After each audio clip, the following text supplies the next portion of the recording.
시청자 여러분 안녕하십니까. 스픽스를 사랑해 주신 여러분 오늘도 함께 해주셔서 감사합니다. 진행을 맡은 강수영 변호사입니다.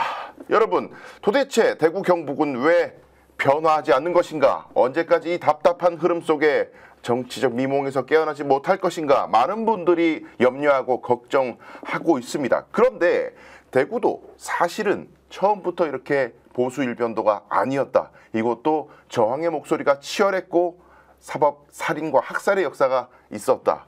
그 부분들을 오늘 이야기를 해보려고 합니다. 그리고 그 문제점을 넘어서 과거의 아픈 기억을 넘어서 새로운 대구의 변화를 위해서 열심히 뛰고 있는 사람들의 이야기도 오늘 담아내려고 합니다. 오늘 그래서 아주 특별한 두 분을 모셨습니다. 먼저 소개해 드릴 분은요.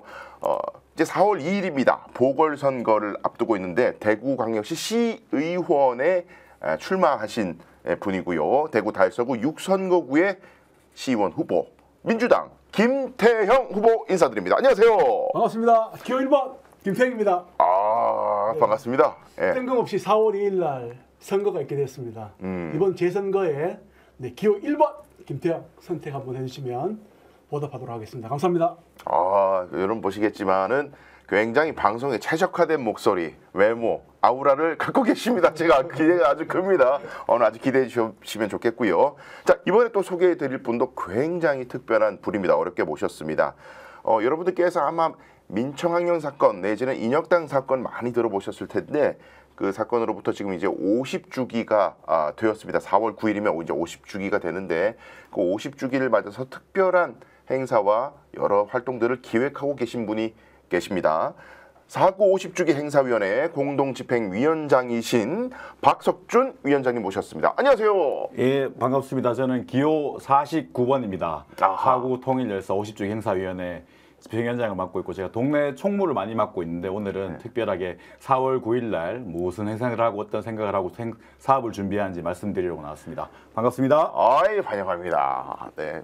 이제 많은 분들이 사실 이제 아스라의 옛 기억으로 가지고 있는데 그래도 많이 알려진 게 이제 인혁당 사건이라고 그러면 조금 알려져 있고 최근에 이제 재심 사건도 있어서 이제 무죄로 재심해서 이제 바뀌었죠 결과가. 그래서 조금 언론을 타기도 했습니다만은 이 주제를 이 엄중한 시국에 이야기하는 이유는 윤석열의 내란, 여러분들 목도하셨던 그 내란이 그냥 의회를 군과 경찰을 출동시켜서 막고 선관위에 쳐들어가서 서버를 탈취하고 이 수준이 아니라 노상원 같은 사람들을 이용해서 친위 쿠데타를 하고 정적들을 제거하고 저 같은 민변 이런 사람들 저는 아직 수거 대상까지는 아닌 것 같고 보니까 이 등급이 있더라고요. 그러니까 저는 좀 아래 등급이긴 한데 민변이 어쨌든 빨갱이 반국가 세력 이렇게 싸잡아가지고 이 적대 세력들 자기들의 정치적 적대 세력들을 일거에 일소할 계획을 잡았던 윤석열의 그 행동이 윤석열만의 독창적인 생또라이 짓이 아니라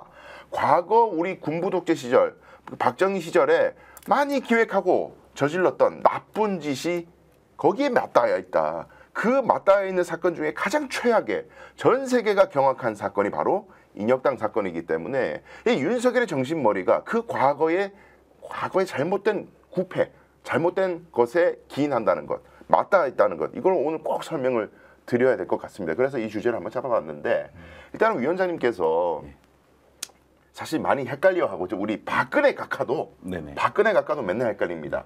인혁당 사건 얘기를 하면은 언론 인터뷰에서 인혁당은 실제로 있었고 실제로 북한의 지령을 받아가지고 나쁜 짓을 했던 사람인데 도대체 내 아버지가 뭘 잘못했다는 거냐 이렇게 막 화를 내기도 했었습니다 예전에. 그런데 인혁당 사건이라는 것이 60년대 사건이 있고 70년대 사건이 있잖아요. 근데 우리가 지금 다루는 것이 인혁당 재건이 사건이라고 이제 정확하게는 명칭이 그렇잖아요. 이 사건의 개요를 좀 설명해 주시면 좋을 것 같아요. 박근혜가 사실 대통령이라 불러야 됩니까? 그건 아니죠. 어쨌든 간에 제가 어쨌든 각하가 어쨌든 현재는 각하하면 안 됩니다. 어쨌든 64년도에 인혁당 사건, 이민혁명 사건이 있었습니다. 그게 1차라고 흔히 말하는 인혁당 사건이고 그때도 사실 어거지로 기소를 하고 해서 질거불충분으로 풀려나기도 하고 수많은 사람들을 체포하고 기소하고 징역형을 내렸음에도 불구하고 실질적으로 진상규명이 많이 됐죠. 근데 그 과정에서 아까 말씀하셨던 윤석열과 가장 비슷한 게 뭐냐, 정권이 어려울 때마다 돌파용으로 항상 계엄령을 선포하거나 공안몰이를 진행한단 말이죠. 그 과정에서는 72년도에 박정희가 그걸 합니다. 10월 유신을 직진을 그렇죠. 선포하죠. 영구 집권을 꿈꾸게 되죠. 저는 아마 윤석열도 마찬가지로 계엄령이 잘 풀린다면 영구 집권 정도를 꿈꾸지 않았을까 이렇게 좀 보는 경향, 뭐 모든 분들이 그렇게 생각할 것 같고 최근에 뭐 종이 관부터 해가지고 이런 거 보면서 굉장히 섬찟한 상을 우리가 목도하고 있지 않습니까? 그러니까요. 그래서 74년도에 어떻게 보면 이제 민청학년이라고 해서 뭐 수많은 이제 국회의원들 많이 계시겠지만 그 전국 민주청년 학생 연맹이라는 민청학년 사건을 조작하게 됩니다. 그래서 그 배후에 인혁당이 또 있다고 말하게 되는 거죠. 마찬가지 어떻게 보면 뭐 민주총 뒤에 간첩이 있다.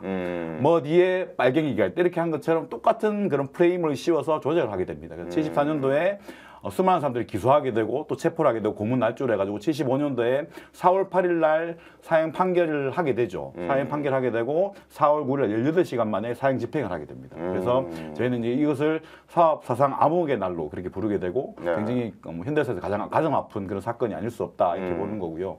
그 과정에서 굉장히 어떻게든 뭐 들리는 소문에 뭐 어떻게 보면 이제 뭐 문건이나 이렇게 자료가 나오면 보면 수많은 조작과 날조가 있었고 그것이 이후에는 재심을 통해서 일정 정도 진상 규명이 됐고 그런 과정에서 아마 이제 뭐 배상 보상이 충분히 좀 진행됐음에도 불구하고 여전히 많은 분들이 모르고 있는 것 같아요. 뭐 빨갱이가 있었다 혹은 이렇게 생각하시는 경향성이 굉장히 많은 것 같고 특히 이곳 대구에서 어떻게 보면 그런 많은 억울함이 있었고 희생이 있었고 그런 과정이 있었다는 걸 대구 시민분들이 꼭 알았으면 좋겠고 전국에 계신 국민분들도 우리 대구에는 그런 어떻게 보면 아픈 역사, 자랑찬 역사가 있다는 걸 한 번 더 말씀드리고 싶은 그런 기회를 오늘 찾아뵙게 됐습니다. 그래요. 이게 지금 이제 60년대에 있었던 1차 사건은 그때 이제 제가 알기로 그 중정의 김형욱이 중앙정보부의 김형욱이 나르는 돈가스라고 해서 유명했던 양반 그 사람이 아주 중심이 돼서 이제 때려잡고 막 했던 건데 그때는 계속 그 사람도 주장해. 그때는 진짜 이게 인혁당은 문제 있는 단체였다. 뭐 간첩은 지금도 있지 않습니까? 민주당도 간첩이고 이재명도 간첩이고 조국도 간첩인 세상에 뭐 간첩을 조작하는 것이야. 뭐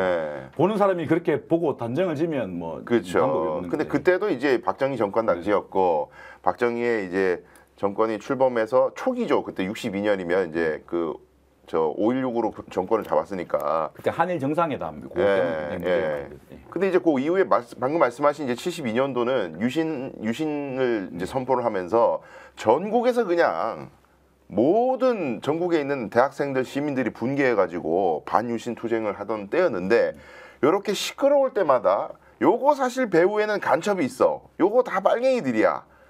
이런 식으로 프레임을 짰잖아요.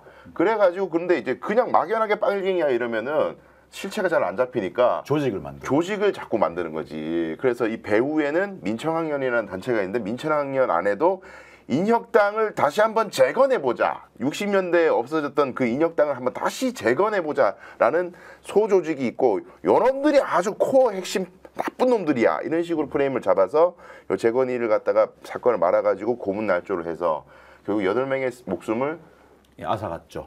법원의 판결로 사형을 그렇죠. 18시간 만에 사형 판결 후에 뭐 지금 우리가 사형 판결이 나도 집행을 하지 않고 뭐 대체로다 보면 거기에 대해서 우리가 충분히 소명할 수 있는 기간이라든지 이런 걸 주지 않습니까? 그게 민주사회라고 생각하는데 그 당시에는 18시간 만에 사형 집행을 바로 해버렸거든요. 그리고 아마 공문은 제가 알기로는 새벽에 먼저 날아간 걸로 알고 있습니다. 그런 과정에서 아침에 이제 형장이슬로 8분 일단은 뭐 희생당하셨고 또 많은 분들이 뭐 무기징역이라든지 뭐 장기 어떻게 보면 이제 쪽으로 이제 복역을 하시면서 고초를 많이 겪으셨죠. 후보님 지금 요즘에 워낙 전국이 지금 어지럽고 윤석열의 잔당들이 이 윤석열의 행동을 정당화하려고 하다 보니까 민주당도 반국가 세력이고 이 언론 저 같은 변호사 이런 사람들도 다 반국가 세력이고 국정을 방해하고 거의 준전시 상태와 같은 상태를 초래한 게 우리 같은 사람이라고 주장을 하잖아요. 근데 이제 후보님이 보시기에 지금 대구에서 활동하시니까 대구에 있는 사람들 인식이 진짜 그러하다. 윤석열의 말이 맞다. 이건 도대체가 거의 전시 상태와 마찬가지다. 민주당이든 뭐 이렇게 좌파 언론이든 뭐 비판하는 뭐 민변 변호사든 전부 다 싸잡아가지고 그래 윤석열 말 맞다나 이것들은 사회 악이야.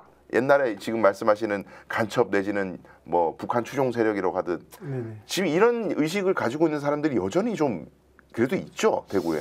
상당히 많다. 예. 일단은 뭐 이렇게 이야기를 나눠보면 사실 아예 대화의 접근 자체가 안 되는 분들이 상당히 많습니다. 근데 사실 그런 부분들은 사실 저는 뭐 오랫동안 활동했지만 정치적으로 이외시키려다기보다는 네. 뭐 그분들이 사고가 몇십 년을 통해서 이제 자기 검열을 통해서 굳어버렸기 때문에 뭐 그런 것이라 생각하고 저는 이제 지금 세대 네. 제가 이제 예전에 예술을 했었습니다. 그러셨어요? 예, 그래서 음악을 했었는데 영화 쪽도 이제 좀 했었는데 사실 그 민주화나 여러 가지 사회 문제에 있어서 가장 두려워해야 되고 우리가 견제해야 될 부분 자기 검열이라고 생각합니다. 자기 검열. 네, 자기 검열 부분. 지금 이제 공안 정권에서도 네. 이런 겁을 주고 이런 부분을 통해서 결국은 이 민주 시민들이 자생적으로 이렇게 조금 더 사회적으로 이제 싹 튀어오는 이런 생각들을 자기 검열을 통해서 한 번 더 네. 사회 움츠려 들게 하고 한 번 더 눈치 보게끔 만들고 이게 한 20년 전, 10년, 20년 전으로 예. 더 되돌아간 것 같아서 진짜 안타깝습니다. 그렇죠. 여전히 지금 시대가 2025년이 됐는데 네, 그럼요. 1970년대와 크게 다르지 않다. 이제 대구 시민들의 70년까지도 갈 거 없습니다. 사실 예. 제가 어릴 때 생각하면 제가 어릴 때 이제 영화도 상당히 좋아했는데 음악을 하면서 파업전야라는 영화가 있었어요. 예.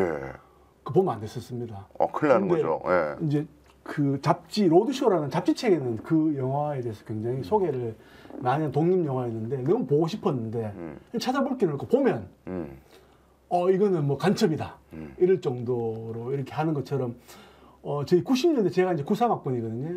90년대생들만 하더라도 자기 검열에 대한 의식이 있습니다. 이제 여기에 넘어가면서 네. 자기 검열 시대가 이제 완전히 80년대 생으로 넘어가면서 자기 세대가 지나갔다고 생각합니다. 이게 다시 번복해서 다시 돌아오는 게 아닐까. 저는 이제 이제 X 세대로서 네. 그 시기를 느꼈는 세대로서 어떻게 보면 뭐 참 안타깝다. 역행하고 있다는 거잖아요. 그죠? 역사가. 그 부분은. 그러니까 지금 이제 이렇게 선거운동 하시면서 이렇게 이제 민주당 파란 점퍼를 입으시고 네네.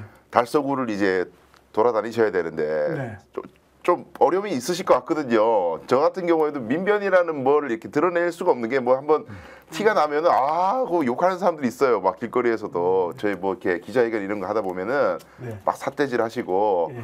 제가 예전에 그 5.18 대구에도 5.18 민주화 운동 하신 분들이 있습니다. 계명대학교 학생들 뭐 대학생들 80년 5월에 시위하다가 군대에 끌려가서 영장도 없이 잡혀가지고 두드려 맞고 고문당하고 이런 일이 있어가지고 제가 이제 그 사건을 저희 법무법인에서 대리를 해서 이제 범호동 법원 앞에서 기자회견했는데 야 진짜 할아버지들이 막 지나가면서 때려 죽이려고 그래 막. 좀 그런 게 있는 것 같아요. 네. 식당 같은 데서 이렇게 목소리 크게 내시잖아요. 네. 뭔가 우리가 우위에 있다. 그렇죠. 그 자신감이 있기 때문에 뭐 이렇게 일부러 고성을 크게 지르거나 맞아. 요구하는 경우가 있고 지하철 같은 데 유튜브를 이렇게 일부러 이제 뭐 크게 틀어놓고 이제 거기에 대해서 여기는 우리 땅이다. 그렇죠. 약간 정치적으로 우위 있다. 왜내 나와봐야 이거는. 병원만 가도 뭐 TV조선 틀고 뭐 이렇게 일부러 막 이렇게 해놓은 경우 굉장히 많이 보거든요. 저는 이제 그 대구에 사실 그런 분들만 사는 건 아닌데 그렇죠. 그런 분들이 너무 우악스럽게 하다 보니까 나머지 목소리가 뭐 마찰도 좀 귀찮고 특히 젊은 분들 같은 경우는 굳이 내가 신랑이 해가지고 득볼 것도 없고 좀 피곤하기도 하고 하니까 좀 피하는 그러다 보니까 자기 목소리를 못 내는 경향성이 저는 좀 일정 정도 존재한다. 후보님은 근데 어쨌든 명함을 딱 이렇게 사람들한테 나눠줘야 되고 인사도 하셔야 되는데 그거 막 명함을 받고도 굉장히 좀 거부 반응을 보이고 이러면 마음에 좀 상처가 될 수 있을 것 같아요. 제 어때요? 얼굴을 한번 보십시오. 되게 순해 보이시는데? 앞에서는 못 버리고 뒤에서 버리죠. 제가 사실은 뭐 이렇게 생김새가 이래서 참 세상을 편하게 살았습니다. 편하게 살았어요. 그렇게 시비 가는 사람 없이 네, 평생 예전에 몸무게 참 많이 나왔었습니다. 지금보다 더 110kg 정도. 와. 어릴 때 그래서 뭐 큰 능치였고 그렇게 해서 지금은 살이 많이 빠졌는데 뭐 그건 뭐 가외적으로 뭐 그렇게 해서 사실 그런 소외된 어떤 느낌에서 뭔가를 쟁취하는 사실 그런 느낌은 사실 외롭다. 별로 없었던 것 같아요. 없었고 좀 뭐 가족사적인 말씀을 좀 드리면 저희 백부님 이제 큰아버님이 8대 9대 국회의원이었어요. 그래요? 성주에서 신민당 지금 민주당이죠. 70년대. 저희는 어릴 때부터 저희 아버님이 10남매인데요. 어릴 때부터 같이 선거운동하고 저희 초등학교 때부터 저는 이제 어릴 때 초등학교, 이제 국민학교죠. 국민학교, 뭐 초등학교, 유치원 때부터 선거운동 돕고 저희 아버님, 저희 작은 아빠, 삼촌 선거운동 다 같이 하고. 네. 뭐 큰아버님이 연설하는 거, 광주에 대한 이야기들 이런 이야기 듣고 저는 어릴 때부터 사실은 살아서 굉장히 특이한 대구에서는 굉장히 특이한 그러네요. 예, 집에 자라서 사실 그 빨갱이 예. 이런 거에 친구들하고 괴리감을 느끼는 게 40대에 와서 느꼈었어요. 아, 40대 예, 와서. 그 전까지 친구들이 내 정말 친한 친구들이 그런 생각을 갖고 있는지조차 몰랐었습니다. 솔직히 말씀을 드리면 그냥 내 친한 친구들이고 뭐 조금 다른 생각을 가지고 있고 이 정도는 있었지만 정말 우리 지금 뭐 죽일 듯이 막 저 빨갱이 이렇게 하고 뭐 전국 좌파 사실 우리 현실에서는 사실 그런 친구들에게 그런 얘기 잘 안 하지 않습니까, 그죠? 그렇죠. 그렇듯이 뭐 그 외적으로도 저희 뭐 집에 그런 내력이 있어서 저는 크게 그런 걸 못 느끼다가 이제 정치를 하면서 예. 이제 오히려 역으로 이제 뒤늦게 현실을 자각을 하신 거네요. 현실 자각이 조금 많이 되면서 굉장히 전투력이 그러니까 의원님, 그 후보님 그 말씀하신 그 이제 백부님, 네네. 백부님께서 이제 8대 9대 이제 성주 지역구 이제 신민당 의원이신 김창환 네네네. 의원님 맞으시죠? 맞습니다. 그때 이제 임기가 제가 이제 찾아보니까 네네. 1971년 7월 1일부터 이제 재직하신 게 1979년 3월 11일까지. 그러니까 방금 말씀하셨던 딱 그 시기 그 시기에 신민당에서 네. 성주에서 네. 국회의원이 배출이 됐었다는 겁니다. 그러니까 경상북도 대구 이 지역이 옛날부터 무조건 하여간 보수 일변도가 아니었다는 거를 이 사례만 봐도 네, 알 수 있는 거죠. 그러니까 저는 이제 예. 대구에 보수 이러는데 저는 이제 그런 거 어릴 때부터 못 느꼈기 때문에 그랬고 이제 좀 커서는 이제 문제점을 찾아갔죠. 이 원인이 뭘까? 결국은 저희 큰아버님이 이제 백부님이 국회의원이 됐던 부분은 중선거구제였기 때문에 다. 그랬구나. 그 바뀌어야죠. 지금과 아주 다른, 지금 다 소선거구제잖아요. 지금도 중선거구제를 외치듯이 이 다양성을 위해서는 그때 그 시절에 중선거구 때문에 이 대구에 진보가 싹 틀 수 있었고 진보가 유지가 되고 있었다. 하지만 이 싹을 저희 이후에 이제 그 이후에 큰아버님이 상당히 정치적으로 힘이 있었고 예. 하셨는데 뭐 북풍 여러 가지 선거구 이동 이렇게 해서 네 번을 떨어지셨어요. 네, 고생도 많이 하시고. 예, 그게 이제 소선거구제로 바뀌면서 굉장히 역량이 있는 경상도권의 후보들이나 이제 인물들을 네.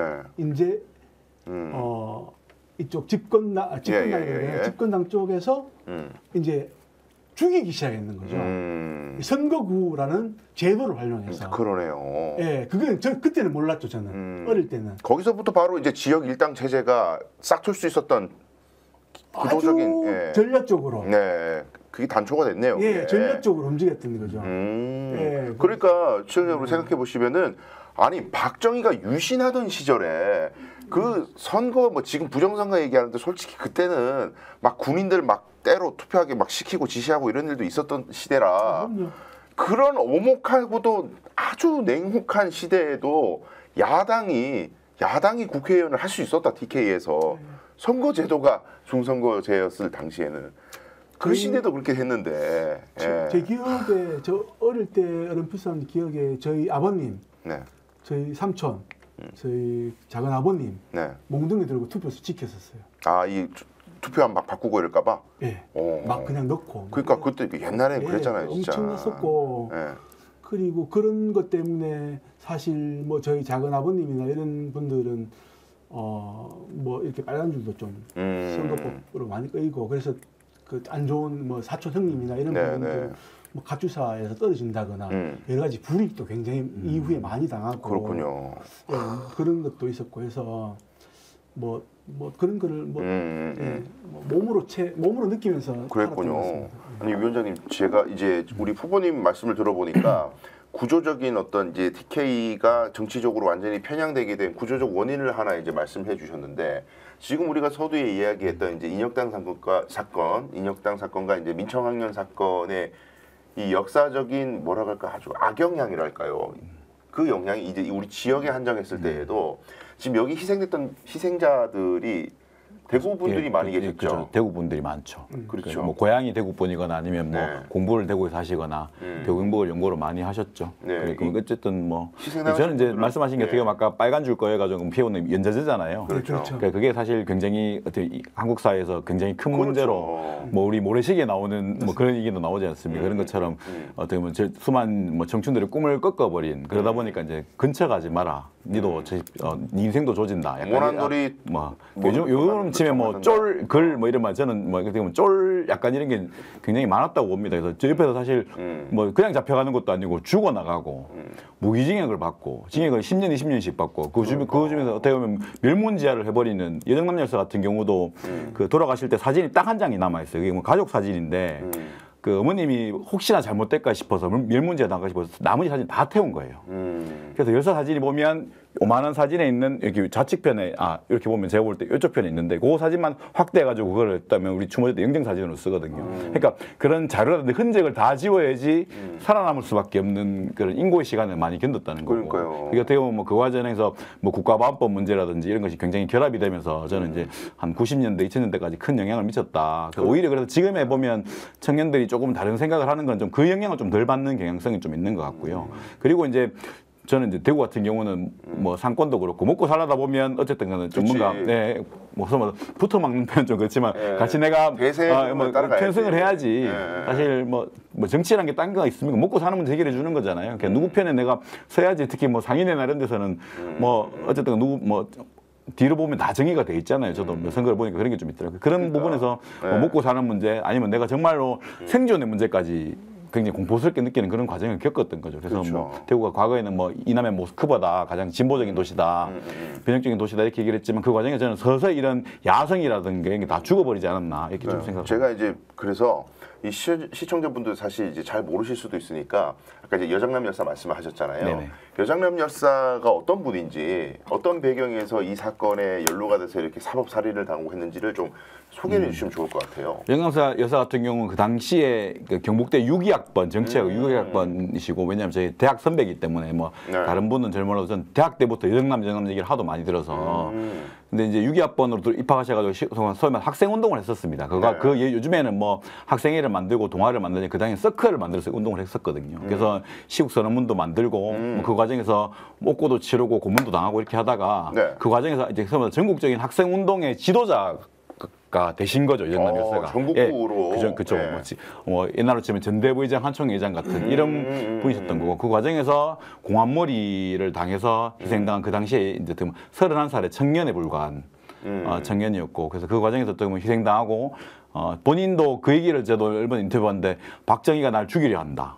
그전에는 굉장히 의연하고 당찬 분이셨는데 이게 고문을 하도 당하니까 눈 자체가 이제 만나보니까 완전 이제 와서 흐리멍텅해지시고 사람이 이제 기본 생기가 없는 그런 상황에 처해진 거죠. 그러면서 박정희가 죽이려 한다. 그래서 굉장히 이제 그런 유명한 분들한테 그 얘기를 하셨답니다. 그래서 그런 과정에서 아마 이제 조금 이제 배우 세력으로 사실 배우 세력도 아니었다는 얘기도 사실 좀 있는데요. 어쨌든 간에 좀 몰려가지고 이제 희생을 당하시고 그 과정에서 이제 91년도에 경북대에서 어떻게 보면 이제 추모비를 세웠거든요. 근데 어떻게 보면 빨갱이를 추정한다, 간첩을 추정한다 이렇게 해서 그 추모비 동안 국가보안법 이제 표현물이 돼가지고 그 만든 사람들도 똑같이 수배를 당하고 감옥을 가고 그리고 95년도, 96년도 때는 무려 문민정부에서 포크레인을 앞세워가지고 그 추모비를 탈취하는 사건이 좀 있었죠. 또 그 과정에서 어떻게 보면 뭐 옛날처럼 쇠파이프도 나오고 한병도 나왔던 저항이 있었고 그리고 2000년대 들어서 저희는 이제 테러 추모비를 만들게 되고 그 과정에서는 뭐 어쨌든 간에 그 과정에서 계속 이제 표현물로 지정을 받았지만 어쨌든 간에 사회 분위기가 마음대로 못한 시절이 되다 보니까 그 추모비가 광장에 섰고 지금 여정남 공원까지 만들어지고 그리고 이제 캠퍼스 안에 그렇죠. 공원도 있고 이제 의무사 뭐 그 관련돼서도 진상규명위원회에서도 재심 판결을 받고 그리고 재판 통해서도 대법원에서 무죄를 마찬가지로 무죄가 나왔습니다. 그래서 어쨌든 간에 억울한 죽임이지만 어떻게 보면 제 입장에서는 굉장히 자랑스러운 뭐 선배님으로 여전히 이제 살아 숨쉬는 그런 분입니다. 그러니까 지금 말씀하시는 게 이제 우리가 짧은 시간에 덤덤하게 이제 요약을 했지만 정말 가슴 아픈 이제 역사이고 우리 지역에 남긴 후과라는 게 이제 본보기인 거죠. 그러니까 너희들 이런 식으로 하면은 이런 꼴 난다. 그러니까 가만히 있어. 흘러가는 대로 가. 바람이 부는 대로 자빠져. 이렇게 불면 이렇게 자빠지고 이렇게 불면 이렇게 자빠지고 그냥 나서지 말고 편안하게 흐름대로 가. 저항하지 마. 순응해. 이런 것들이 시대 정신으로 자리 잡게 하는 근원적인 배경이 아니었나 이 사건이.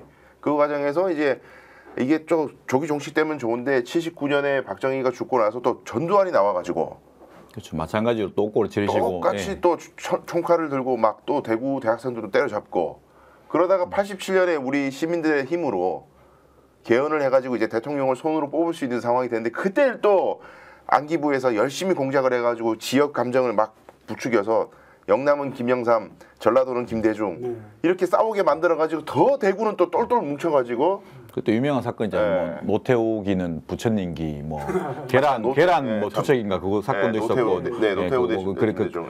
그 과정에서 사실 지역 감정이 굉장히 극심화됐죠. 되면서 이제 이 색깔론과 지역 우리 또 어떻게 보면 차별 이런 것까지 물리면서 전반적으로 좀 뭐 이제 전라도 빨갱이 뭐 군대 가면 뭐 전라도 출신에 말하지 말할 정도로 그런 얘기가 막 돌았을 정도니까. 그러니까 이 역사적 배경이 있다. 이 대구가 어떤 정치색을 띠게 된 데에는 굉장히 가슴 아픈 그리고 정말 나쁜 놈들의 친위 쿠데타, 학살 이런 것들이 배경이 있다는 것. 그것이 우리의 정신 세계를 굉장히 가스라이팅하고 있었다라는 것을 말씀을 드려야 되는데, 근데 이제 그럼에도 불구하고 김태형 후보 같은 이상한 사람이 이제 돌아다니는 거예요, 이 지역에.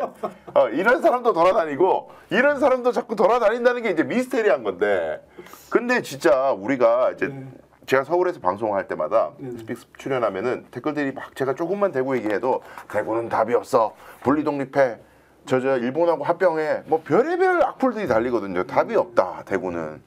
아니 이 꼬라지가 났는데도 윤석열을 옹호하다니 막 이런 댓글들이 엄청 달리는데, 근데 우리 김태형 후보님은 대구에서 지금 출마를 했잖아요. 그래서 또 달서구 의회 의원 하셨죠, 예전에. 그러니까 이곳에서 다른 목소리를 계속 내고 계시잖아요. 변화의 조짐. 나는 그래도 변화할 수 있다라는 희망이 있기 때문에 이곳에서 계속 하시는 거 아닙니까? 네, 그럼요. 네. 어떻게 보고 계세요? 대구의 변화 가능성? 대구의 변화 가능성. 뭐 30% 정도는 저는 굳건하다고 봅니다. 대구도. 지금 현재도? 네, 현재도 저는 뭐 변화를 원하시는 분이 30%. 아니요, 그 이제 약간 진보적인 이미 변화된 민주적인 색채를. 그것도 일종의 콘크리트라 볼 수 있겠네요. 네, 그렇죠. 나는 개몽되었습니다. 근데 그 사람들이 좀 시간이 지나면서 약간 묵과하는 것들이 있는데 사실 그 민주당이라는 이 정권이라는 민주당이라는 이 정당이 1대1로 승부수를 건 지가 지금 10년이 안 되잖아요. 예, 대단한 거거든요. 시대가. 그러니까 이제 이전에 경쟁 상대가 된 것, 스파링 상대가 된 것 자체가. 그럼요.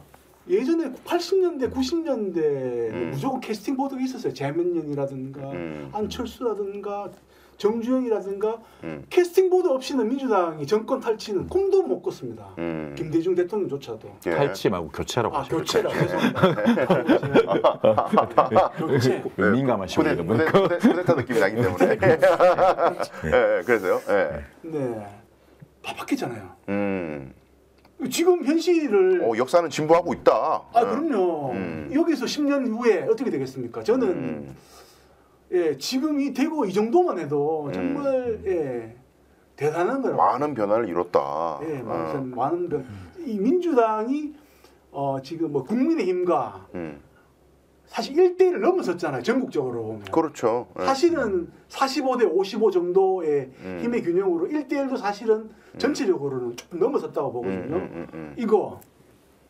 그러니까 민주당이 언제부터 메이저였어 이 사회에서. 이거 없었어요. 이거 대단한 그래서 거예요. 최근에 왜 기울어진 운동장론 자체에 대해서 이제 그 전에는 이제 어쨌든 간에 판은 많이 기울어 있기 때문에 도와달라 읍소가 통했는데 어쨌든 간에 이제 선거라는 게 이제 뭐 그죠 이게 심해서 여소야대가 된 지가 한참이 됐고 지난번 선거보다도 이번에 어떻게 보면 더 많은 의석을 차지했잖아요. 그래서 저는 이제 이건 어떻게 보면 시대적인 흐름이라고 보는데 그 과정에서 최근에 보면 반동이 더 강해지고 거기에 뭐 극우가 더 강해지고 저는 오히려 그런 경향성에 대해서 우리가 따지고 나면 지키지 않으면 윤석열 각하를 어떻게 지킬 것인가에 대한 정말로 애국심으로 고민하시는 분들도 많은 것 같아요. 저는 그렇게 봅니다. 그래서 굉장히 우려스럽긴 하지만 어떻게 보면 그분들의 진심은 저는 한 번씩 느낄 때가 있어요. 정말 너무 화가 나시고 이런 상황에서 어떻게 보면 그런 게 있는데 그런 과정에서 어떻게 보면 저는 대구에서 어떻게 보면 뭐 그러면서 이제 야당에서도 좀 더 노력을 하고 또 민주당도 마찬가지로 좀 더 대구나 경북 쪽으로 해가지고 또 신경을 많이 써야 되지 않을까 이런 좀 고민을 많이 들거든요. 그래서 좀 그런 부분 같은 경우는 이후에 뭐 어떻게 될지 모르지만 좀 더 좀 심층적으로 논의하고 좀 뭔가 또 결과물도 좀 내오고 이런 게 좀 필요하지 않겠나. 그러니까 이 도도한 역사의 흐름에 대구인들이 이 역사의 흐름에 조금 늦을지언정 변화는 올 수 있다고 생각하시는 거잖아요. 올 수 있는 게 아니고 네, 온다. 지금 한참 갔죠. 한참 왔고 갔죠. 가고 있고 이미. 네, 가고 있죠. 가고 있는데 지금 국민의힘이나 이런 세력들이 억지로 이제 마지막 끈앞을 방패막이를 세워서 잡고 있는 거죠. 네. 저는 그렇게 생각합니다. 볼모로 잡는다는 표현도 좀 느낌이 들어요. 여기를 거의 인질로 여기 TK를 붙잡고 있는 아까 느낌도. 박 대표님 설명이 정말 적절한 것 같습니다. 진짜 이렇게 단에 보면 진짜 나라를 생각하시고 이런 좋은 보수적인 분들이 많거든요. 대구에도. 근데 이런 분들이 사고가 너무 편협하게 이쪽으로 또 쏠려 있는 건 아닐까. 예전에는 사실 그렇지는 않았거든요. 뭐 대구 의리 지켜야지. 뭐 저도 맞잖아요. 우리 대구 가면 그래도 깐다고. 그 대구가 사실 전쟁을 통해서 한번 이렇게 흔들리지 않았기 때문에 사실 70% 이상은 이 지역을 떠나지 않고 사는 게 통계적으로 나와 있지 않습니까? 사실 다른 지역 같은 경우는 사실 그렇지 않거든요. 네. 그래서 대부분 진보, 뭐 보수 이런 것들이 굉장히 희화화되고 사람들이 굉장히 섞이고 융합이 되고 이런 게 뭐 충청, 뭐 서울 같은 경우는 더할 나위 없고 근데 대구 같은 경우에는 사실 지역민들이 지역 토착 세력들이 흔들린 적이 뭐 신라천년 이후에 한 번도 없었지 않습니까? 신라천년 이후에. 그럼요.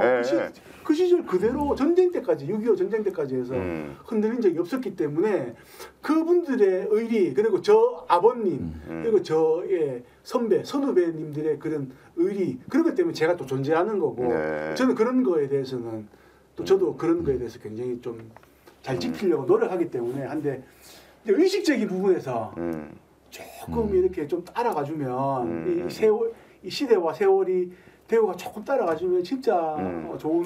근데 이제 저는 이제 뭐 전국적으로 그러지 뭐 대구가 대구했다. 뭐 과거에 막 이렇게 고담대구 이런 거 많이 얘기했잖아요. 근데 저는 이제 일정 정도 뭐 편향성도 있겠지만 이제 이분들이 따지면 대구 사람들이 좀 의리가 있고 정이 많다 이런 우리끼리 생각을 하잖아요. 그러니까 남들 어떻게 볼지 모르겠지만 그래서 한 번 줬는 데 대해서 마음을 잘 안 돌리는 경향성은 좀 있는 것 같습니다. 근데 관성이 굉장히 강하죠. 어쨌든 간에 본인이 지지했던 정당, 본인이 지지했던 정치인에 대해서 어쨌든 간에 신뢰를 하고 지지를 끝까지 보이는 경향성이 있는데 저는 그 과정에서 좀 한 번 이제 흔들 때는 된 것 같다. 그러면 이제 근데 윤석열 내란통에도 여전히 어떻게 보면 이제 우리가 여러 가지 뭐 여론조사를 보게 되면 대구 같은 경우는 좀 기울어 있단 말이에요. 전국 평균보다도 밑도는 그 수치가 나오는 거는 어쨌든 저는 이제 대구 청년들 같은 경우는 약간 패배감이라든지 회의감이라든지 혹은 또 떠나고 싶다 이런 생각이 많은 것 같고 그렇죠. 특히 충청도 아까 충청도 민심은 포항계가 왔다 갔다 하잖아요.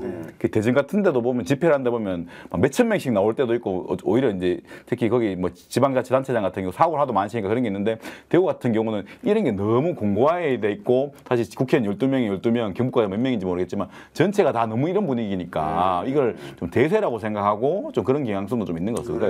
그러니까 오히려 있는 분들은 좀 자포자기하는 경향성이 좀 전반적으로 있는 것 같고. 예. 어차피 뭐 노력해봐야 바뀌는 것도 없고 뭐 이런 식으로. 아까 말했던 뭐 선거제도 개편이라든지 아니면 이후에 더 나은 아젠다가 나올 때 저는 이제 이게 좀 더 변화가 될 건데 뭐 요걸 조금씩 바꾼다 해가지고 대구 사람들이 갑자기 바뀔 거다 이렇게는 좀 사실 좀 보기 어렵지 않냐 최근에 이제. 그럼 이제 어쨌든 이 변화의 또 중요한 포인트 중 하나는 선거에 출마하는 사람이 있어야 된다는 겁니다. 맞습니다. 예, 출마자가 있어야 돼. 근데 이제 솔직히 민주당에서 이 지방선거 할 때마다 출마자를 못 구해가지고 난리예요. 너무 힘들어요 출마자 구하기를. 되는 선거만 나오고 싶어. 되는 선거만 나오고 그런 경향성이 있는데. 구청장 아무도 안 나가려 그래. 무조건 떨어지거든. 근데 그래도 이제 기초의회 정도로 가면은 비례로 될 가능성이 있다 이래가지고 거기 막 몰려 있어. 3일 선거구. 네, 거기는 대선구 중대선거구니까. 맞습니다. 이게 진짜. 그러니까 대구시장 후보도 이게 좀 힘든 거예요. 구청장 후보도 너무 힘든데. 근데 어쨌든 지방선거에서 이제 출마하기로 결단을 내리실 때는 여러 현실적 고민이 있었을 거 아니에요. 막 주변에서 만류하시는 분도 있을 거고, 뭐 혹은 응원해 주시는 분도 있을 거고. 결단을 딱 내리게 된 계기가 뭐예요, 후보님? 나 이거 나가야겠다. 네. 사실 좀 안타까운 좀 일이 좀 있었습니다. 네. 2018년도에 이제 구의회 입성을 하고 그래도 초선 하셨는 네, 거예요? 초선하고 예. 초선 정말 열심히 했습니다. 진짜 열심히 하고 대구 시청 벽에다가 레이저도 쏘고 뭐 별 짓을 다 했습니다. 예, 하고 뭐 그렇게 해서 여러 가지 대구 시청도 위치하고 저희 지역구 딱 중간입니다. 두류 거기. 예. 너무 깔짝이 되시는 거 아닙니까? 아유, 위치까지. 신청사. 했잖아요. 아니 동네에. 기초의원이 그걸 정도 할 정도면 대단하신 네, 거예요. 동네 어쨌든 우리 동네 왔잖아요. 신청사가 여러분 대구시의 시청 신청사가. 네, 저희 동네입니다. 네, 그렇게 해서 왔고 뭐 여러 가지 해서 정말 뿌듯했습니다. 네. 제 인생이 굉장히 큰 전환점이었는데 2022년도에 공천을 받았다가 뺏겼습니다. 왜요? 공천을 받았습니다. 네. 공천을 받았는데 이제 청년 할당제라고 해서 예, 이렇게 재심이 들어와서 이제 그 재심에 이제 그게 이제 2020년도에 민주당에 당헌 당규가 바뀌었는 거예요. 몰랐었어요. 그 정도로 이제 철저하게 준비를 못했던 거죠. 국회의원 선거구 하나에 이제 여성 한 명, 청년 한 명이 출마해야 된다 이렇게 했는데 공교롭게도 저희 선거구가 3인 선거구 2개예요. 구의원, 시의원 선거구 똑같아요. 그러니까 뭐 2인 선거구 어디 도망갈 데도 없어요. 네. 뭐 어떡합니까? 그럼 제가 뭐 어디 뭐 딴 동네 갈 수 있는 것도 아니고 제가 제 동네에서 열심히 했는데 이제 그래서 방년 26세에 청년에게 재심에 걸려가지고 공천을 받았겠죠. 그래 아쉬움했는데 그러니까 그분 당선되셨겠네, 그죠? 3인 선거구니까. 네 당선되고 제가 뭐 주위에 접었어야 했는데 제 자존심에 무속 출마하셨어요? 예. 그러셨구나. 힘드셨겠네. 예. 아니 이건 사실은 간판까지 다 올린 상태였고 지역위원장이나 공천을 받은 상태였고 여러모로 했을 때 제가 예의에 어긋나는 짓을 하지 않았다고 생각했습니다. 선거사무소 개소나 예비 후보 등록이나 모든 절차를 다 완벽하게 거쳤다고 생각했는데 이 재심 사유가 받아들여진다는 것은 좀 문제가 있다 이렇게 해서 그때는 아쉬움의 분루를 삼키셨고. 예, 바로 이제 주황색으로 이제 무소속으로 바꾸고 나왔다가 이제 거금 1억이 날아갔죠. 보전을 못 받았습니다. 10%도 안 되셨네요, 그러면. 네, 8.8%도. 그렇죠. 이게 진짜 쉽지 않은 거예요. 진짜 그때 참았어야 되는데 이런 것보다는 진짜 정당 정치의 벽이 정말 대단해요. 선거는 당빨입니다. 네. 진짜. 선거는 당빨고 당빨과 구도입니다. 네. 그렇죠. 네, 그게 제일 그리고 큽니다. 지역에서 도와주시는 분들도 굉장히 많았었고 해도 결국은 맞습니다. 힘들고 뭐 그때 진짜 대구 시내에서 무소속 딱 한 분 되셨거든요. 그 달서구 을에 태극기 드시는 분 70 드신 그분 딱 한 분 되셨거든요. 그런 걸로 해서 안 됐다가 뭐 잠깐 아까 이야기 돌아가면 그렇게 해서 2년은 정치를 완전히 안 하려고 했었습니다. 원래는 안 하시려고. 뭐 제가 열심히 재밌게 해봤었고 그리고 뭐 또 원래 또 사회적으로 뭐 학교에 재직도 돼 있는 상태고 교수님으로 활동하셨잖아요. 또 돼 있고 뭐 또 사업체도 또 여러 가지 가지고 있고 이렇게 해서 또 원래 본업에 충실하고자 다시 현업에 돌아오려고 하는데 이 복당을 시켜주시는 거예요. 그래서 고민을 살짝 하다. 남들이 그럼 정치병이라 합니까? 그러니까 그런 경향성 자꾸 출마하게 되면 그렇게까지 출마에 대한 건 정치병이라고 안 했었습니다. 출마 가지고는 아니고. 출마 가지고는 안 했었습니다. 그래서 이제 폐가 망신한다부터 해가지고 막 많이 듣는 이야기인데. 뭐 젊을 때 벌어놓은 게 좀 있기 때문에. 자산가시구나. 그러면 뭐 그럼 저는 걱정 안 합니다. 걱정 안 해도 되겠어. 찬성. 본인 돈으로 하신다는데 뭘? 아니 그때 그 2년간의 쓰라린 그 내상을 입으셨구나. 그렇죠. 그때 순간은 훅 하는 마음이 쉬었는데 이게 길게 가더라고요. 몸도 많이 상했어요. 제가 사실 아내한테 심장을 이식받았거든요. 많이 상했습니다. 그래서 이후에 내가 이 선거 이거 정치 잘못하다가 소중하게 생명까지 얻어가지고 이렇게 살고 있는데 큰일 나겠다 싶었는데 뭐 지난 시당 위원장님이 퇴임하시기 직전에 내가 니는 살리고 내가 강민구? 네. 아, 예. 근데 이런 얘기 다 해도 됩니까? 그러니까요. 너무 속사정을 얘기 안 하셔가지고. 아니, 그냥 뭐 전 혹시나 이거 뭐 월권 얘기 나오고 뭐 그런 건 아닙니까? 네, 그렇죠. 아니 그냥 저는 걱정돼서 드립니다. 아니 저는 사실 이렇게 질문 드리면은 윤석열 내란 일보 볼까 내가 참지 못해서 좀 거창하게 말씀하셔야 될 것 같은데. 그렇게 할 줄 알았는데.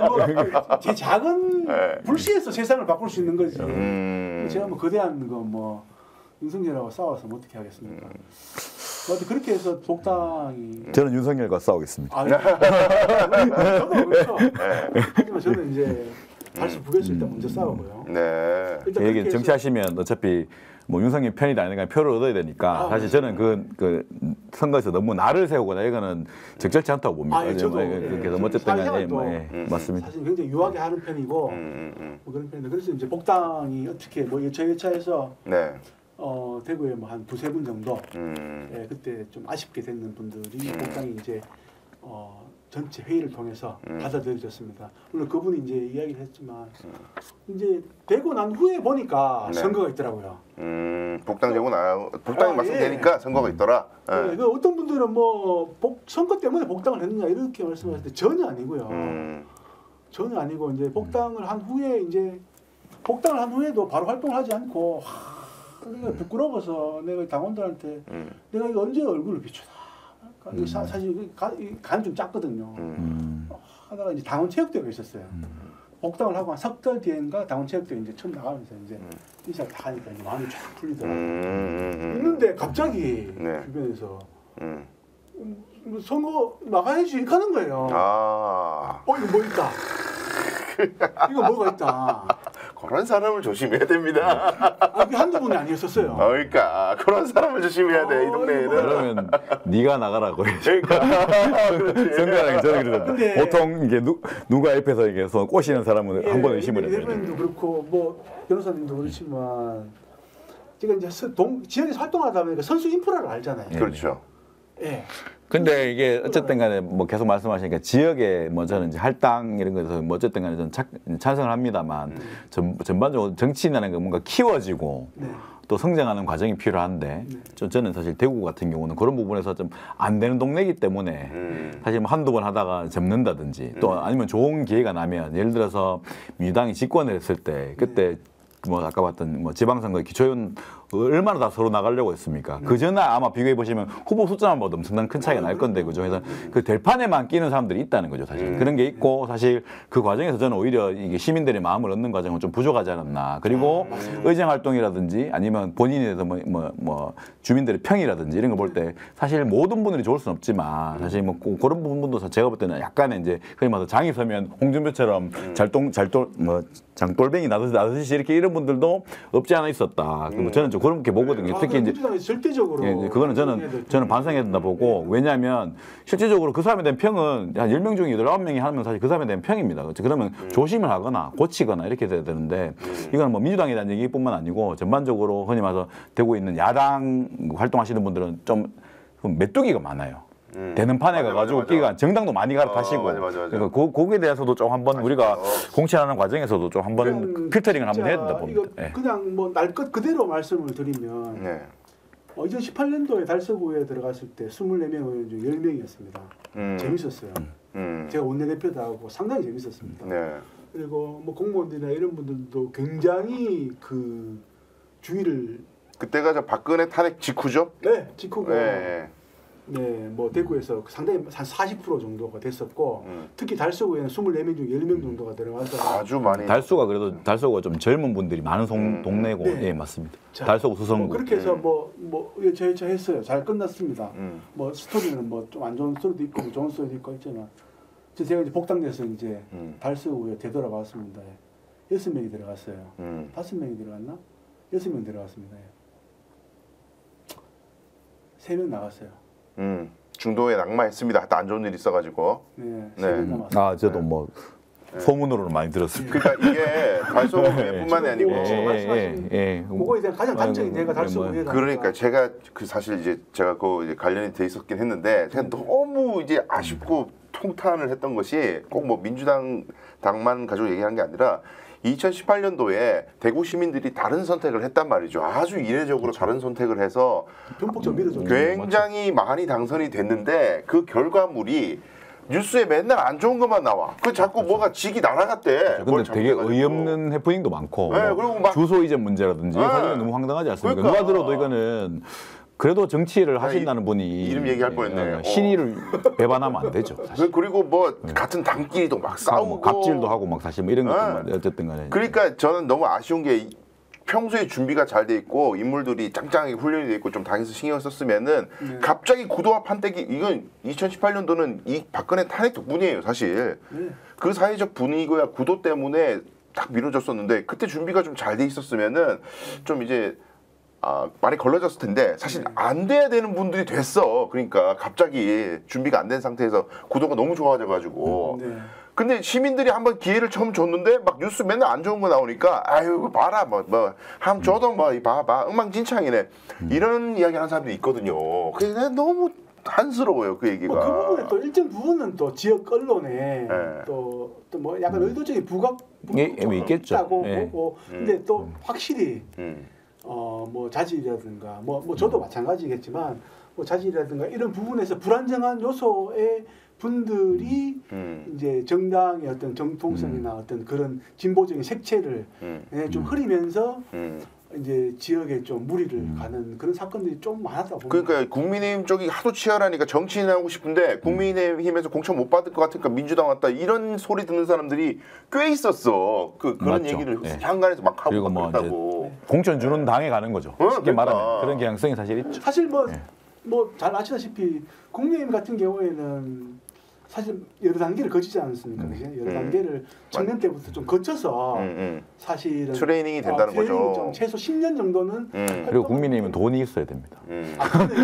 거기에 돈까지 있는 거지. 최고의 그 배팅에 대한 문제고 그 이후에 어느 정도 사람에 대한 검증이 조금은 이루어지는데 사실 저희는 그런 것들 저도 이제 되돌아서 보면 그때 당시에 워낙 모르는 분들이 많았었기 때문에 저도 모르는 사람 중에 한 명이었고 그래서 이제 지나서 이제 보면 참 아쉽다 저도 이렇게 해서 뭐 그러니까요. 그래서 뭐 결론을 짓자면 뭐 그때 뭐 저는 이제 운 좋게 됐긴 했지만 뭐 지금 그런 거 다 둘째치고 어쨌든 동네 앞장서서 뭐 한번 제 이 없는 머리 한번 들이대게 됐다.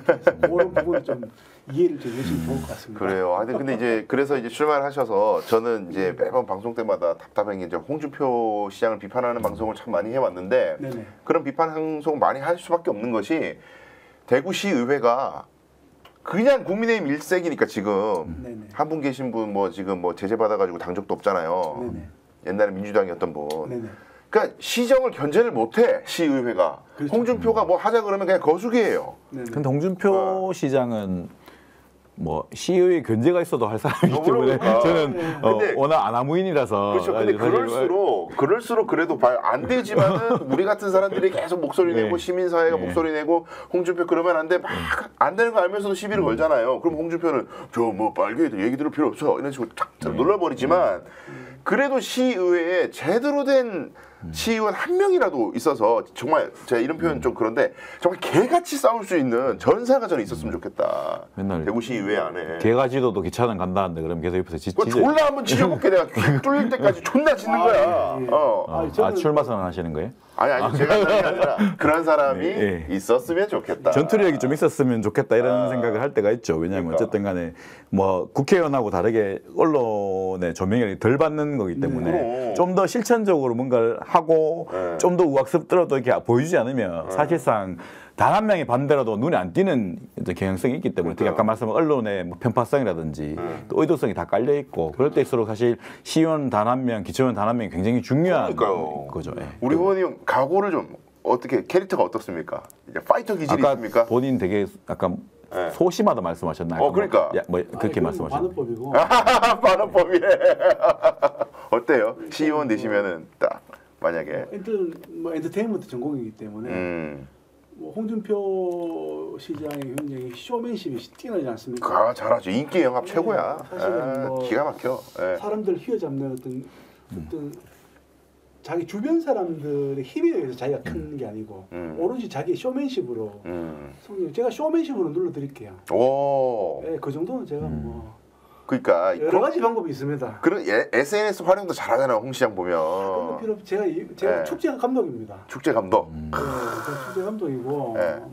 뭐 대통령 VIP 행사까지 한 감독인데 제가 이벤트 연출로서 제가 네. 홍준표 시장에게 쇼를 한번 보여드릴게요. 아. 네. 그게 이제 곧 여론 환기의 계기가 되고 유쾌한 방식의 투쟁이 된다는 거죠, 그게. 예, 그건 뭐 요즘 세상에 물론 진짜 이 시정에서 뭐 이렇게 참여 연대나 이런 쪽에서 하시는 정통적인 방법이나 이런 부분은 제가 따라갈 수가 없죠. 그리고 또 제가 그런 단련 또 되어 있지 않고 또 우리 박사님처럼 이렇게 정통성을 가지고 이렇게 진지하게 하시고 또 열심히 투쟁을 하시는 분과는 제가 결을 좀 달리 하기 때문에 네. 또 제 나름대로의 스타일대로 뭐 제 나름 예전에 이런 것도 있었어요. 제가 초선이었을 때 성서에 막 열병합 발전소가 막 쓰고 있을 때 야, 내가 이걸 뭐 하나 보여줘야 되는데 뭘 하나 할 수 없겠네. 이벤트 쪽에서는 이 레이저 쇼를 막 합니다. 레이저 쇼? 예. 벽에다 쏘는 거 예, 말이에요. 한 1,000만 원짜리 기계입니다. 저 빌렸죠, 내 친구한테. 그걸 어디다 쏜 거예요, 레이저를? 대구 시청 벽에다가. 시청 벽에다가? 예, 성서 열병합 발전소 저지. 우와. 방송에 내보내. 아, 그건 저도 봤던 것 같아요. 예. 좀 인상 깊었던 것 같아요. 그 새로운 다음날 방법. 또 그 취소를 했어요. 제가 24일 날 크리스마스 이브 날 그걸 했습니다. 뭐 또 이게 또 희한하게 또 25일 날 권영진 시장의 발표를 뭐 했는 것도 있고 또 그 외에 뭐 신청사를 할 때 뭐 조금 안 좋은 뭐 뒤에 이야기도 있긴 했지만 뭐 예를 들어서 뭐 교총장과 같이 노래를 만들어서 이렇게 막 풍자를 한 거예요? 아니요, 이제 자작곡으로 이제 뭐 쇼를 한번 해서 제 사비로 뮤직비디오 하나 만들고 시원하게 돈을 썼었죠. 그러면 이제 상상력을 발휘해 보면 지금 이제 동대구역 앞에 있는 박정희 동상에다가 이거 레이저를 쏘는 거야. 별다른 이벤트 그럼 뭐 저격하는 건데 스나이퍼. 그러면 지금 스나이퍼. 시설관리공단 거기 저기 맨날 순찰 보고 있는데. 그 박정희 동상이 방법에 좌우에서 다 욕을 먹고 있잖아요. 뭐, 가보니까 예를 들면 뭐 너무 작다부터 해가지고. 아니 그리고 뭐 가벽을 세워서 박정희 같지도 않아 그리고. 가벽을 세워서 미디아트로 있잖아요. 네. 완전 풍지를 해버린다든가. 그 동대구역에 경쾌하네. 동대구역에 예. 박정희 동상은 작지만 동대구역을 활용해서 미디아트를 해버리면 이거 바보 만들어 버릴 수 있죠. 이게 아무것도 아니잖아요. 이번에도 저희가 그 사구 통일에서 50주기 기획전시를 하는데 굉장히 좀 예민합니다. 지금 어쨌든 간에 정치 현황도 그렇고 뭔가 이게 허가를 해주는 조건부 아까 뭐 뉴스 찾아보시면 알겠지만 조건부 허가도 있고 예, 뭐 그런 게 좀 굉장히 예민합니다. 그래서 저는 이제 이럴 때서 한번 좀 비틀어보고 풍자나 이런 게 좀 더 필요하다 이런 생각을 저도 하게 되네요. 어쨌든 뭐 전공법이 안 통한다면 어쨌든 간에 뭔가 계속 비틀어야 된다는 거지. 꼬아서 하는 것도 필요하죠. 대구 시민들도 99%는 그 동상 보고 다 속으로 웃어요.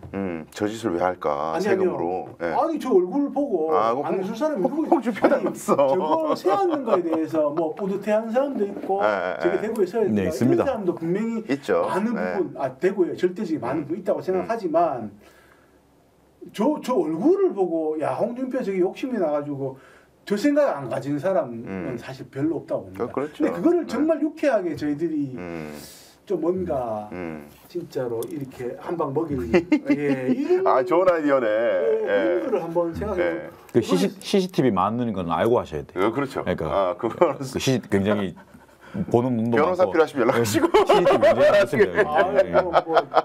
또 근데 농담입니다. 정치하시는 분이니까 법적으로 또 했을 때는 또 피해를 볼 수 있으니까 어쨌든. 그 이제 우리 후보님은 그런 유쾌한 방식의 투쟁과 운동을 정치 활동을 이제 고민하고 계신데 우리 위원장님은 이제 지금 아주 중요한 이제 50주기를 맞아서 이 50주기를 단순히 숫자가 50이라고 해서 기념하는 게 아니고 이 50주년을 잘 우리가 기획하고 알리고 또 이 사람들에게 이 정신과 사실들을 퍼뜨리면 이게 어떤 지역을 변화시키는데 어떤 미랄이 될 수 있다는 믿음이 있으시니까 이걸 기념하시려는 네, 거잖아요. 많은 걸 지금 기획하고 계신데 이게 어떤 걸 추진하고 계신지. 일단 처음에 저희가 이제 좀 충격받은 게 동대구역에 그때 세이브 코리아 집회를 하면서 대구가 거의 낙인이 찍혔지 않습니까? 그렇죠. 그래서 제가 볼 때 부산도 비슷하게 모였는데 대구니까 사람들이 더 안 좋게 보는 경향성이 있는 것 같아요. 또 대구가 대구 했네부터 해가지고 저도 그날 지하철 타고 나가는데 사실 동네 어르신들이 많이 출동을 하셨더라고요. 근데 이게 전국 단위 집회이기 때문에 사실 저는 이제 여기 좀 요즘 말로 하면 과대 표집되는 경향성이 좀 일정 정도 있다. 그럼에도 불구하고 대구에 그런 분들이 많이 사는 뭐 경향성이라든지 정치적으로 어떻게 보면 일당 독점 편향성이 뭐 존재하는 건 어쩔 수 없다고 보는데 어쨌든 간에 대구의 정신이 아까 말씀드렸다시피 과거에 이제 민주화운동이라든지 민중운동이라든지 굉장히 중심이었고 많은 분들이 이 과정에서 고초도 겪으시고 희생도 많이 당하신 동네인데 대구의 정신이 우리가 굳이 지금 떠올리게 박정희라든지 어떻게 보면 또 흔히 말해서 윤석열 지지로 이어지는 모습은 이거는 사실 저희가 한번 제대로 한번 밝혀야 된다. 그렇지 않다 대구가 원래. 저는 지금 그런 좀 고민이 있습니다. 그래서 이게 50년이 지났기 때문에 사실 제사를 또 지내자 하는 게 아닙니다. 우리가 50년 지나고 나면 가족들도 다 떠나기 마련이고 사실 그 유가족들도 지금 세상에 안 계신 분들도 굉장히 많은데 그렇다기보다는 정말로 지금 민주주의 가치가 절실한 시점에 대구가 호도되고 왜곡되고 있는 시점에서 대구의 정신은 무엇인가, 대구의 본래의 모습은 이랬다는 걸 한번 보여드리고 싶은 거죠. 그래서 저는 이제 그래서 집회 장소를 동대구역에 2시에 하기로 한 거고 대구에는 소위 말해서 구구의 성지가 아니다. 구구의 본산이 아니라는 걸 보여주고 싶은 그런 마음이 굉장히 큽니다. 그래서 뭐 전국적으로도 한번 와달라 해가지고 버스 타고 와달라 해서 오시겠다는 분도 있고 왔는 김에 뭐 어떻습니까? 요즘에는 오셔가지고 경항석 거리도 가고 뭐 이렇게 놀러 대구에 미처 관광도 못 오신 분들 그런 과정도 좀 겪어서 좀 대구로도 도시도 좀 열려 있고 대구 사람들도 굉장히 무뚝뚝하고 화만 내는 것이 아니라 또 친절하고 좀 이런 정신을 만들어가는 사람이 있다는 걸 좀 보여주고 싶은 그런 마음이 좀 있는 거고요. 그래서 그런 뭐 기획 전시라든지 사업을 하고 있고 특히 올해 같은 경우가 내란 계엄통에 좀 있잖아요. 그래서 그러다 보니까 좀 더 이게 좀 전국의 분수령이 될 수 있는 하나의 계기로 만들어보자. 4월 집회 같은 경우를 그런 좀 생각이 좀 있어서 동대구에서 행사를 하고 제가 또 이제 6시에는 경북대에서 이제 여정남 열사 추모제를 하거든요. 그래서 행진을 해서 경북대를 한번 가보자. 그래서 이제 응원봉도 같이 결합해서 한번 으쌰으쌰 한번 해보자 이렇게 좀 기획을 하고 의미가 있습니다. 그래서 대학생들이 또 극우화되고 있는 대학생들이 많아가지고 남자들이 많고 많죠. 제가 사실 제일 현타 올 때가 언제냐면 청소년들이랑 실랑이 할 때 10대 많습니다. 그러니까 한 6-7명 정도가 막 자전거 타고 다니면서 뭐 지나고 뭐 이재명 사랑하고 이렇게 지나가고 맞아. 뭐 또 돌고 돌아가지고 뭐 중국 빨갱이 하고 막 지나간단 말입니다. 그래서 가서 이제 조용히 이제 처음에는 얘들아 가자 이렇게 얘기를 하면 얘들이 하는 말이 뭐냐 손대지 마세요 이렇게 해요. 이게 뭐 촉법 이런 거 많이 들었던 것 같아요. 그러니까 겁나는 것도 없고 어쨌든 이게 밈처럼 좀 희화화되고 놀이문화로 되는 것 같아서 좀 그런 고민이 좀 있는데 사실 그런 데 대해서 광장에 지키는 시민들도 고민도 많고 이런 뭐 그런 사람들이 뭐 저희 어릴 때도 사실 약간 뭐 남자들이 좀 그런 경향성이 있잖아요. 보면 약간 어깨 힘들어가고 막 뭐 가오 잡고 뭐 이런 게 있는데 최근에는 특히 이런 부분에 좀 편성을 해가지고 좀 놀이문화처럼 또 뭐 혐오를 하고 또 왜곡을 하고 또 때렸다서는 막 욕도 하고 막 이런 게 좀 굉장히 좀 짙어지는 것 같아서 이것도 저희가 뭐 어떻게 보면 좀 더 대구에서 좀 고민해볼 문제가 아닌가. 근데 어쨌든 이 50주년을 잘 기획하셔서 이 4월 초로 첫 주가 아주 우리 헌정사의 중요한 주간이 될 것 같은데 그렇죠. 이 운명의 4월 첫 주죠. 이 에너지를 지금 이 아주 엄혹한 시절이지만 또 회복 탄성력을 발휘할 수 있는 중요한 시간이니까 잘 기획하셔서 이제 좋은 이 에너지를 결집시킬 수 있는 계기가 되기를 제가 바라겠고 요 에너지를 열로 모아주시고 거기도 있고 선거 언제죠? 4월 2일입니다. 요번 금토에 사전투표니까 요 아까 그 에너지를 열로 금토에 모아 그렇죠. 각자의 자리에서 이 변화를 위해서 노력하시는 분들이 있어서 저는 오늘 너무 큰 위로를 받았습니다. 오늘 제가 오후에는 그 법원에 재판하러 갔다가 나오는데 모르는 사람이 이렇게 경찰차에서 저를 이렇게 부르시더니 이거 변호사님 막 이래요. 그래서 갔더니 잠깐만요. 저 스픽스 열심히 보고 있습니다. 딱 이래요. 근데 대구는 스픽스 본다는 얘기 하는 게 어려워. 그 사회적 낙인이 될 수가 있어요. 근데 그래서 제가 좋은 글씨가 됐어. 대구는 스픽스 잘 안 보는데 우리 경찰들 많이 봅니다. 젊은 사람들 이러더라고. 경찰 공무원이에요? 경찰분이 저한테. 경찰분도 굉장히 호의적입니다. 요즘에. 특히 극우 집회를 갔다가 우리 집회로 오면 우리는 어쨌든 간에 뭐 욕설도 안 하고 굉장히 폐악질 하잖아요. 거기는 자기들끼리 싸우고 막 이런 문화에서 보니까 도저히 해서 저 집회 가서 보고 오라고 이렇게 얘기를 한대요. 그러니까 집회는 어떻게 보면 평화롭고 굉장히 즐겁고 또 최근에는 이런 분위기다 보니까 그런 데서 오히려 공무원들이 제일 어떻게 보면 민심의 저는 바로미터라고 봐요. 그래요. 네. 지금 중요한 변화가 이루어지고 있고 어떻게 보면 윤석열 탄핵보다 더 힘든 게 대구의 경북의 변화인데 그 길고 긴 여정을 열심히 달리고 있는 사람들이 있으니까 많이 응원해 주시고 지켜봐 주시면 좋겠습니다. 시간이 벌써 이렇게 돼가지고 방송을 마무리해야 되는데 제 광고 마지막으로 하나만 좀 드리면 그래요. 말씀하시죠. 저희가 그 4월 9일 50주기를 맞아서 4,950원, 4,950명 운동을 하거든요. 그래서 커피 한 잔 값으로 우리가 나눔과 연대를 실천할 수 있는 방법이 있습니다. 그래서 여기 혹시나 자막이라는 걸 띄워주시면 어쨌든 간에 저희가 커피 한 잔, 요즘에 어쨌든 광장에 뭐 선결제 문화 이런 게 굉장히 유행이지 않습니까? 네. 대구가 힘들다고 버리지 마시고 어떻게 싸우고 있는 사람들도 있고 대구에 대해서 정말 진실을 밝히고 대구 정체성을 찾고자 하는 사람들이 있기 때문에 전국적으로 많은 도움 주시고 또 함께 4.5월 집회도 함께 해주시면 감사하겠습니다. 우리 후보님도 이제 선거가 거의 코앞입니다. 마지막으로 딱 한번. 저도 그저께 이재명 대표님께서 샤라웃을 한번 해주셨습니다. 이재명 대표님 이제 페이스북에 봤어요. 저의 그 포스팅을 좀 해주셔가지고 네 이제 후원이 상당히 많이 들어왔었는데 그걸로 선거 톡톡히 잘 치르고 있습니다. 이재명 대표님 4,950원 한번 좀. 요즘에 페북에 한 번만 올려주시면 돼. 돈이 최고인데. 그래. 저는 12만 3천 원 운동이었는데 네, 그 전국 각지에서 이렇게 해서 왔습니다. 뭐 아무쪼록 아까 뭐 오늘 했던 에너지 잠시 4월 1일 잠시 빌리겠습니다. 4월 1일 잠시 빌려서 이번 주말에 사전투표 27일, 28일 해서 사전투표 꼭 주변에 말씀해 주시고 볼리동, 송현 1동, 송현 2동, 본동 이렇게 해서 주변 지인들에게 말씀 잘 부탁드리고요. 그리고 4월 1일 본투표 때 에너지를 저에게 좀 모아주시면 그 이후에 모든 제가 받은 에너지를 여기에 그리고 대구 시민들에게 꽉 쏴드리도록 하겠습니다. 네, 감사합니다. 긴 시간 함께해 주셔서 감사합니다. 다음 주에도 활기차고 더 재밌는 소식 그리고 제발 윤석열 탄핵하고 나서 만났으면 좋겠어. 다음 주에는 뒤지겠네 답답해서. 고생하십니다. 한번 기다려봅시다. 감사합니다.